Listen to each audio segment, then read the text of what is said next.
Montgomery says he only left his home today to fill up on gas, which is considered an essential trip under the state's Safer at Home order. But based on what he saw in his community yesterday when the order took effect, he could hardly notice a difference. Guys outside playing ball, kids running around crazy, just the usual, like it's a summertime thing or something. On any other early spring day, the signs of life at the lakefront Wednesday would be more than welcome, but not in the new reality of COVID-19. That people are still out, they're still congregating, they're playing basketball, they're still gathering, they're doing stuff all against the stay-at-home order, which is putting the community at a health risk. Milwaukee Alderman Russell Stamper is staying home, but he says far too many of his neighbors aren't getting that message.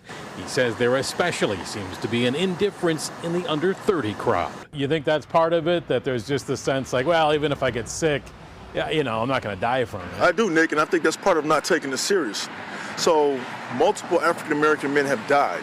Two of my good friends right now are suffering from coronavirus. Because they can't count on rainy days in the 30s to keep people at home for long, Stamper says Milwaukee police reached out to him to help spread the message that they can and will start arresting people for violations of the governor's Safer at Home order, limiting travel to grocery runs and essential business, and avoiding other people as much as possible. People, please stay at home and take this virus seriously. We don't have a cure now. Only thing that we know, the best thing to do is to stop the spread. And Nick Stamper is one of several aldermen working to get that word out, and they have something else planned for next week? Right. All right, he says because it seems like a lot of people aren't getting that message, they plan to send out cards to addresses in Milwaukee next week, just telling them all about the dangers of coronavirus and about the importance of staying inside and away from other people. Working to get the word out. Nick Bohr reporting live. Hey, shalom, shalom. Hey, first and foremost, I want to give all praises, glory, and honor to Yahweh, Ba'ashem, Yahweh Shai, Ba'ashem, Ruach HaKodesh. A double honors to the apostles and elders at Great Millstone. Salutations to Yakim. That's out there doing the work of truth and sincerity. All right, so this lesson pretty much is in regards to, Jake. There's complete disregard of, the severity of the situation and the potential severity of what can possibly happen to them, man. Just did a video last week, showing you that Esau is pretty much targeting, the Jake communities, these Negro communities, these Latino communities, and they really not taking heed because it's the same sentiment,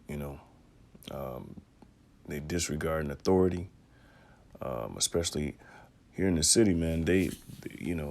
Jake is the biggest problem in the city, man,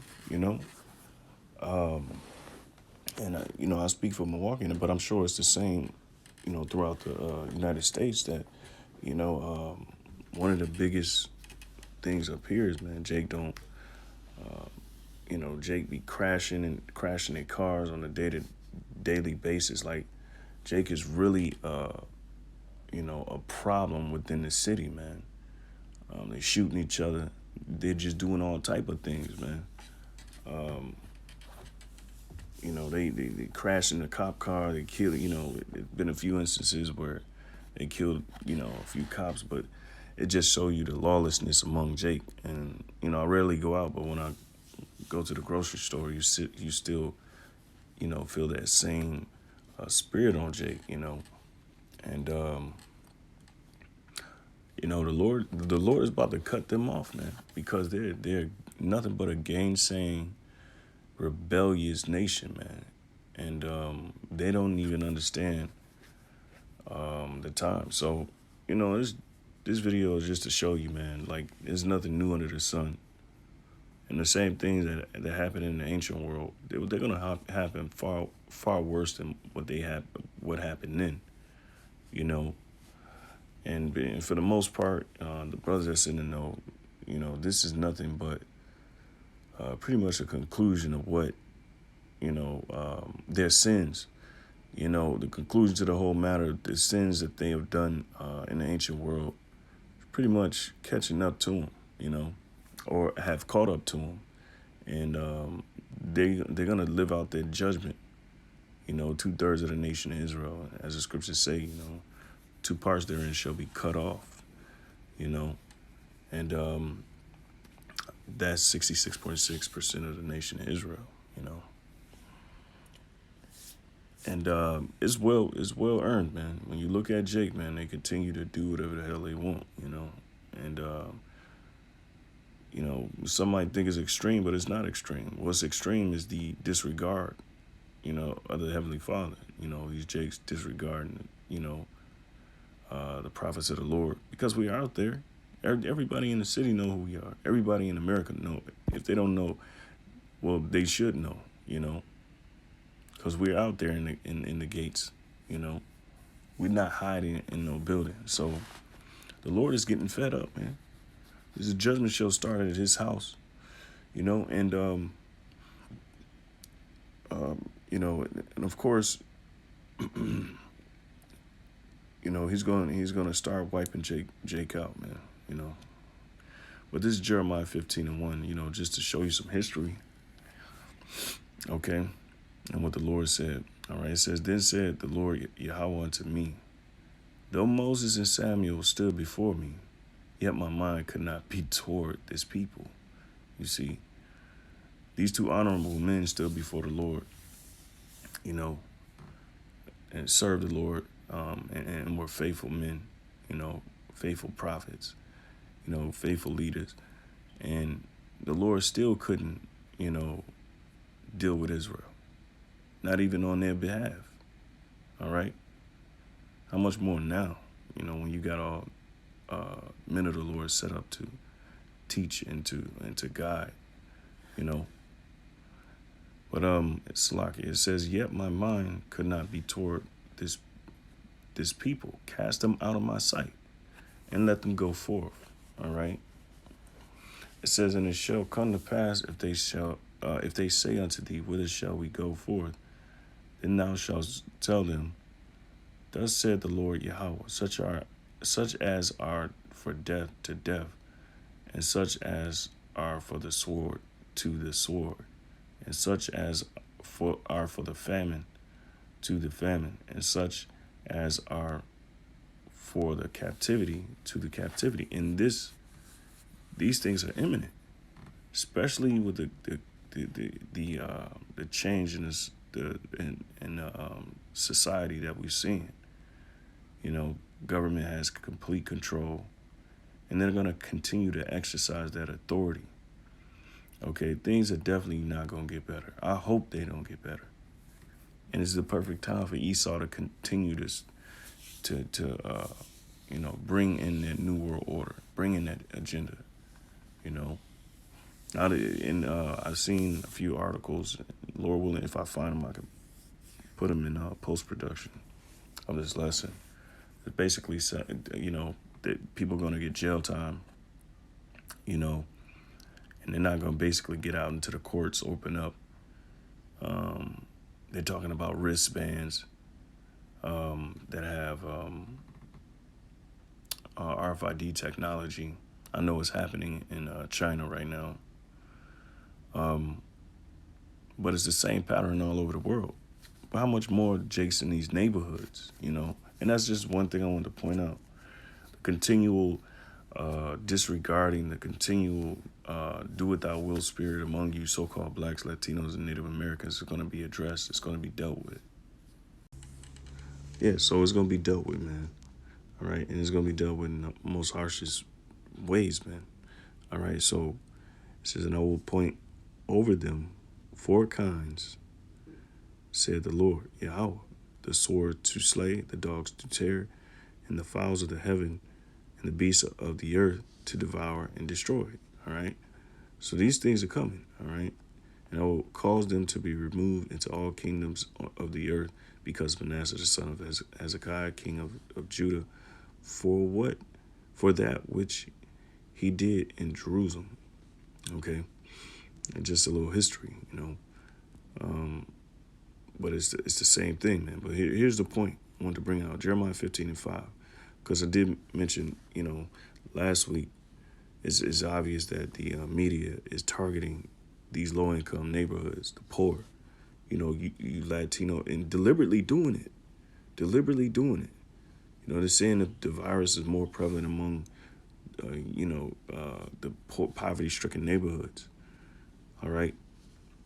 And what is that saying? They're going to be patrolling and bringing that police state, and people don't realize it's a police state until they just normally go out one normal day and get pulled over and get detained for just being out, all right? Because of, they're not taking care of central business, all right? And the Lord is shutting this place down, first and foremost, all right? The Lord is shutting this place down.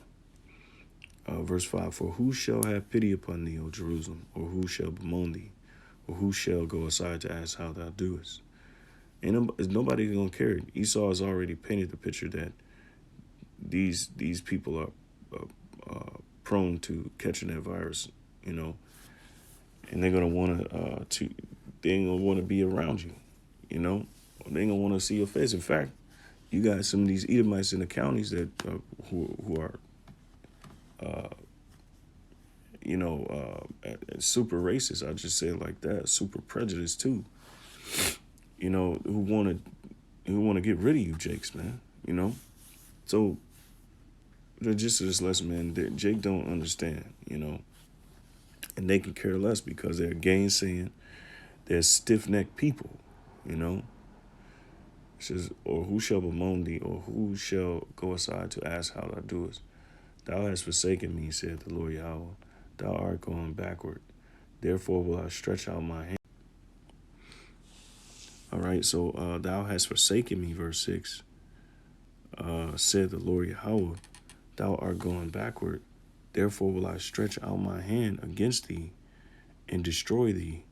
I am weary with repenting. And how much more now? In fact, the repenting, that's been over with. I mean, of course, the Lord is merciful and long-suffering, but like I said earlier, the Lord, their sins have caught all the way up with them. And they're about to get judged, and, that's just what the Lord has set up, okay? Because these people, at the highest level, whether it be from the men all the way to the children in the society, so-called Negroes, Latinos, Native Americans, they will not turn back to the Lord, all right? So Salakia says, I am weary with the repenting. I will fan them with a fan in the gates of the land. I will bereave them of children. I will destroy my people, since they return not from their ways. Their widows are increased to me above the sand of the seas. I have brought upon them against the mother of the young men a spoiler at noonday. I have caused him to fall upon it suddenly, terrors upon the city. Okay, so this is going to come again, All right, what else did I have? Deuteronomy 9 and 13. Deuteronomy 9 and 13.